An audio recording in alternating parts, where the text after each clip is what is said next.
광화문 광장의 파랑새 혹은 잿빛 오후의 간주곡 10월의 마지막 주, 서울의 하늘은 변덕스러웠다.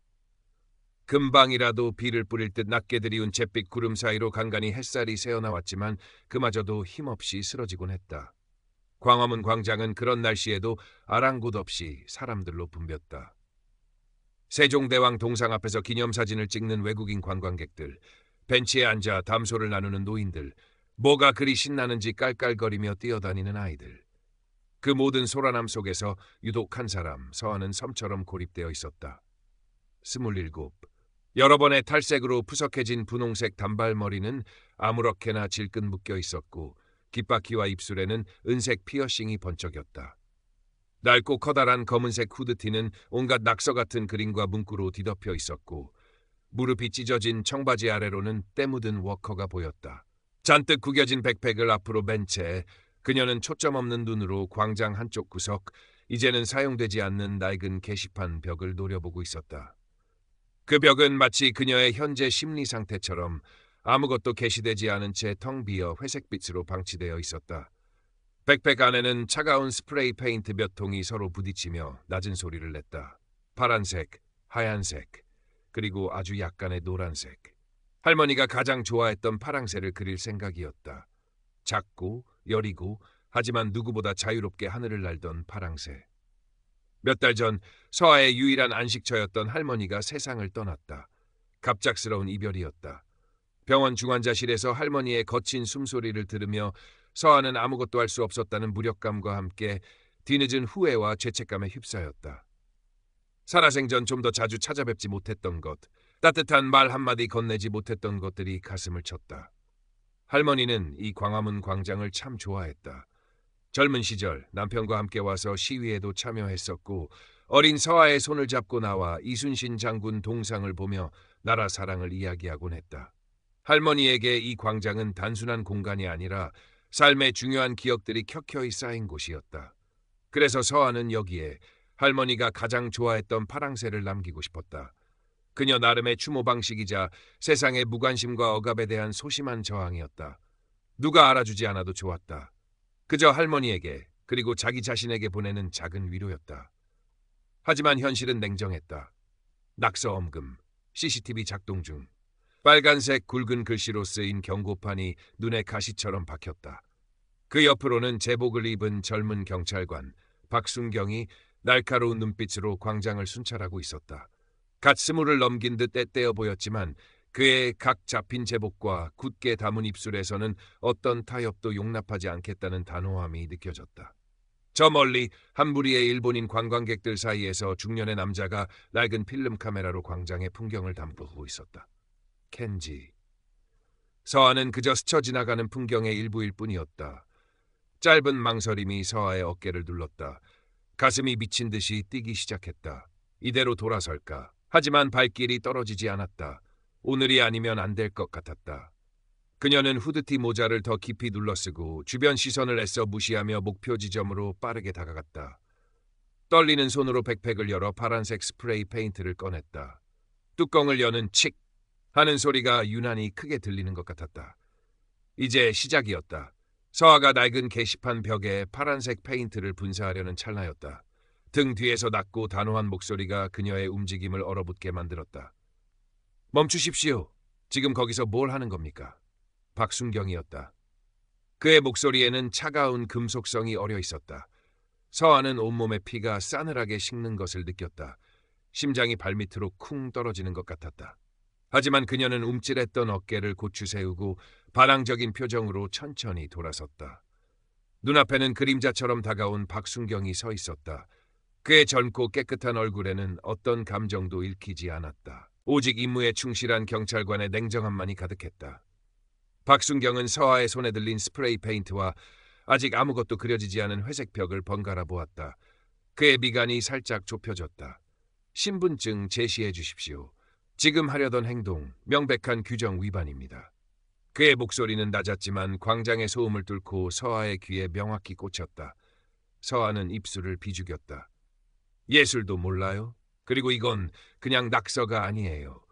돌아가신 우리 할머니를 기리는 거라고요. 목소리가 저도 모르게 떨려 나왔다. 감정이 북받쳐 오르는 것을 애써 눌렀다. 규칙은 규칙입니다, 아가씨.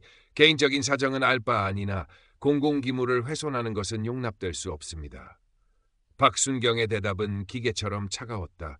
그의 눈빛에는 일말의 동정심도 찾아볼 수 없었다. 서한은 울컥 치밀어 오르는 분노에 입술을 깨물었다.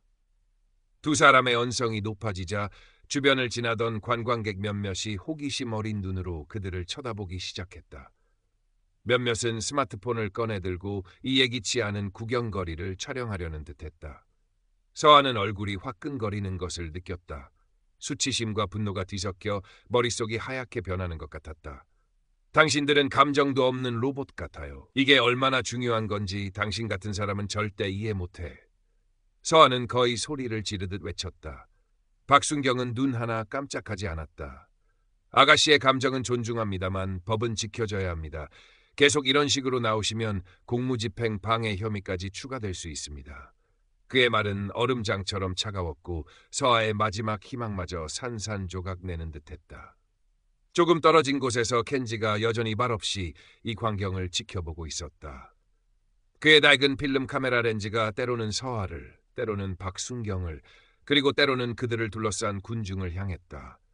그는 어떤 판단도 내리지 않는 관찰자처럼 그저 이 순간을 기록하고 있을 뿐이었다.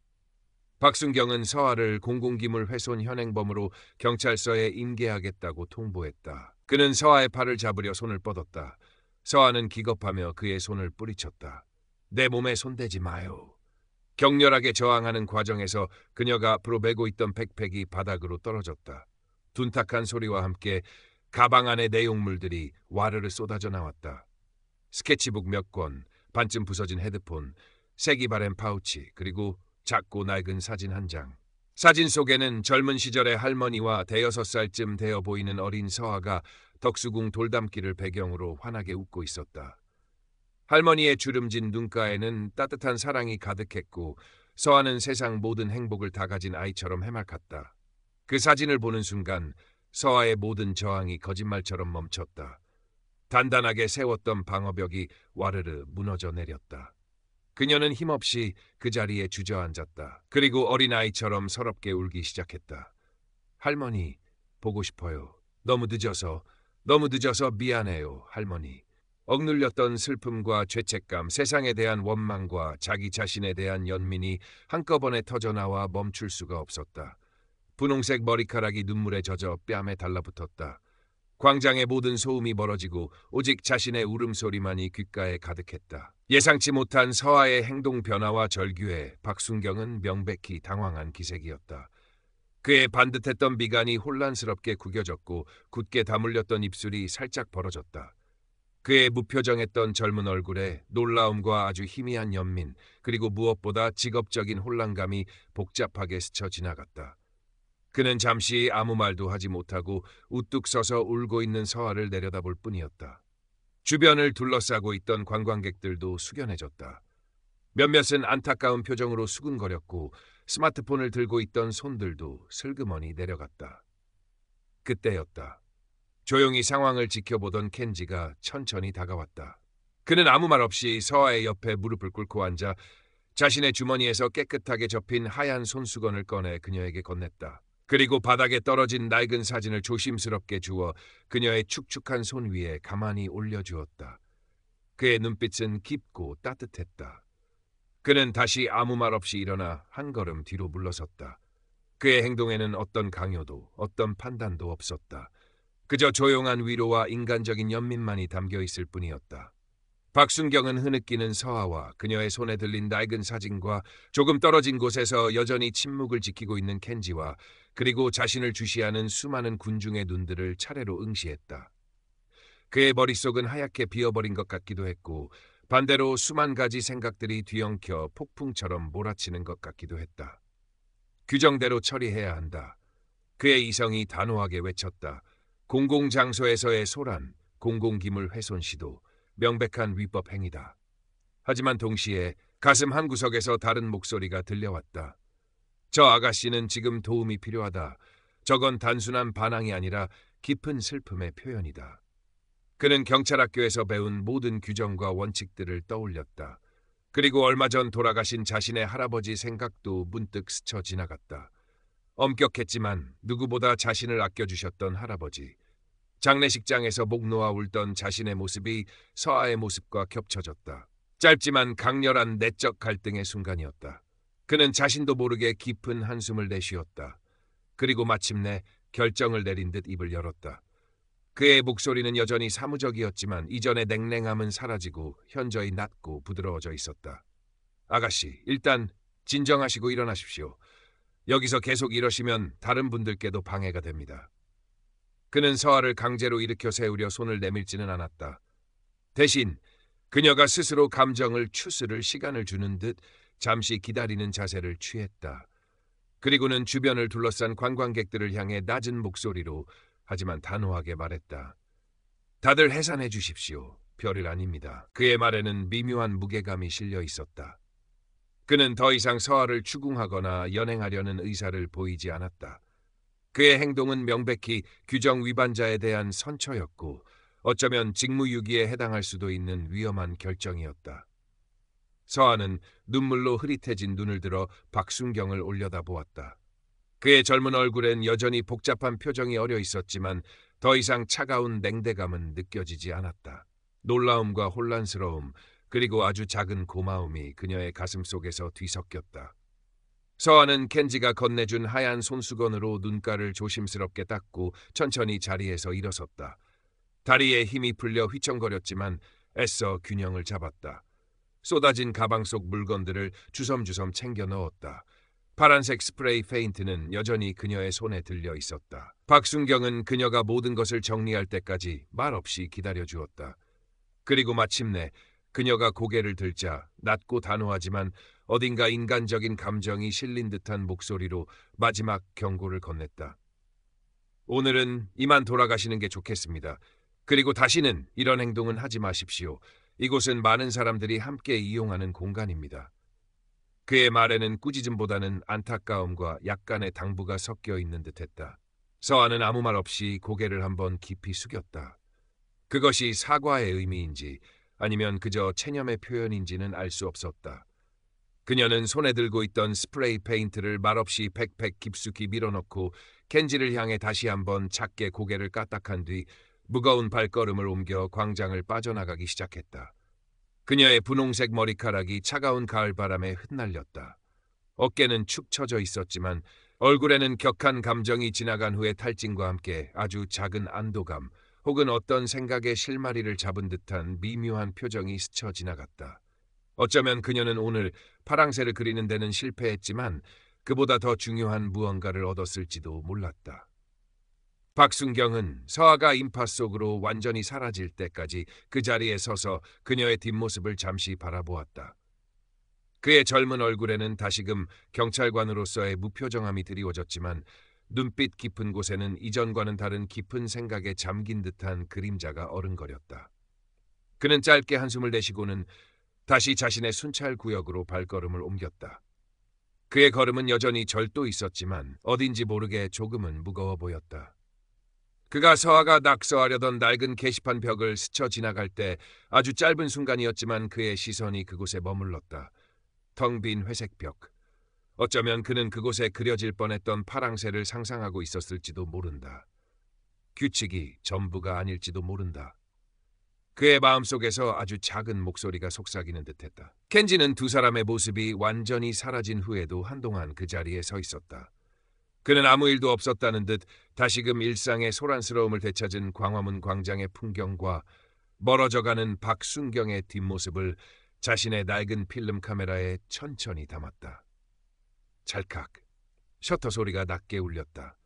그의 마지막 컷은 아마도 광장 바닥에 떨어진 채 바람에 힘없이 나부끼는 주인을 잃은 작은 비둘기 깃털이었을 것이다. 아니, 어쩌면 그것은 파랑새의 깃털이었을지도 모른다. 해질녘 잿빛 구름은 더욱 짙어졌고 차가운 바람이 광장을 더욱 스산하게 감쌌다. 사람들은 저마다 따뜻한 곳을 찾아 흩어지고 있었다. 이야기는 그렇게 규칙과 마음, 처벌과 이해 사이의 복잡하고도 미묘한 경계에 대한 무언의 질문을 남기며 조용히 막을 내리는 듯했다.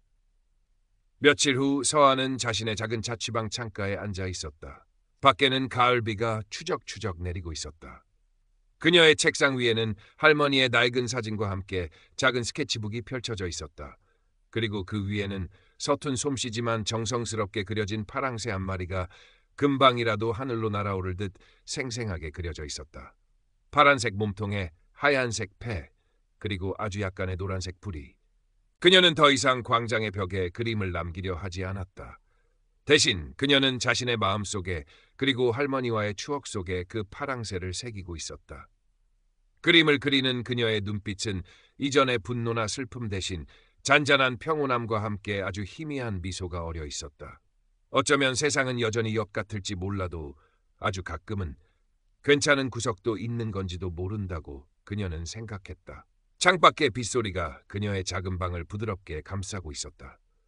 한편 그날 이후 박순경에게도 작은 변화가 생겼다. 여전히 그는 광화문 광장을 철저히 순찰했고 규정을 어기는 사람들에게는 단호하게 대처했다. 하지만 그의 눈빛에는 이전에는 없던 어떤 깊이가 더해졌고 사람들을 대하는 그의 목소리 톤은 아주 미세하게나마 부드러워진 것 같았다. 그는 가끔씩 순찰 중에 낡은 게시판 벽을 지나칠 때면 자신도 모르게 그곳을 한번 쓱 쳐다보곤 했다. 그리고 아주 짧게 분홍색 머리의 반항적인 소녀와 그녀가 그리려 했던 파랑새를 떠올렸다. 그는 여전히 자신이 내렸던 결정이 옳았는지 확신할 수 없었다. 하지만 한 가지 분명한 것은 그날의 일이 그의 마음속에 지워지지 않는 작은 파장을 남겼다는 것이었다. 그는 제복을 입은 경찰관이기 이전에 감정을